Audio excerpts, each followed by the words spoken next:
Ready, racers? In 3, 2, 1, go! Go, go, go! Oh! Ang mga manonood ng racing ng mga bicycle napahay nang mapanood ang buwis buhay ng 100-meter karera ng mga toddler. Ang mga racer kasi, mga junakis nila Momshi at Popshi, ang kanilang 2-year-old Nakshi, cutie na cutie sa pagsabak sa racing. Nang mag-umpisa na ang hudyat, kanya-kanya ng padyak ang mga bagets na batak. Kasabay sa kanilang pag-arangkada, ang kanilang mga pudra at mudra, nalawit na mga dila, kakahabol sa kanila.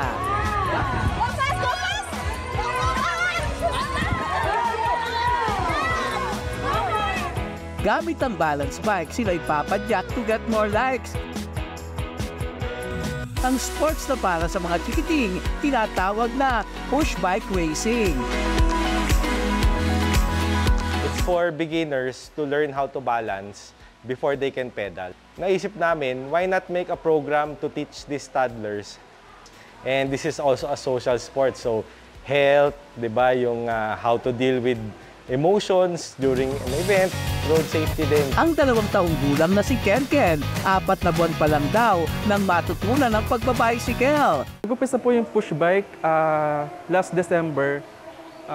Yun po yung gift namin ng misis ko sa kanya. Then one time na may nakita po yung misis ko sa social media na meron po mga push bike racing. In-enroll niya po siya at doon po nag-start na i-train po namin siya. Sa kanilang unang patimpalak, ang mga manonood na papalakpak. Itinanghal na kampyon sa pagpadyak.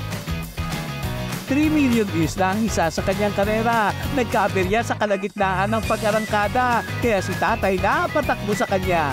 Nadapa man, patuloy ang laban. Sigit lalong binilisan, kaya sa finish line, hindi siya naunahan.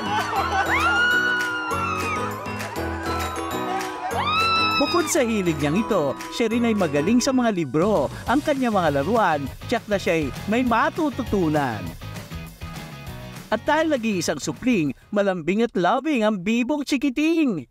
Nito lamang mga nakaraang linggo, si Ken todo ensayo dahil sa pangatlong pagkakataon, siya'y muling pipidal ng patakbo.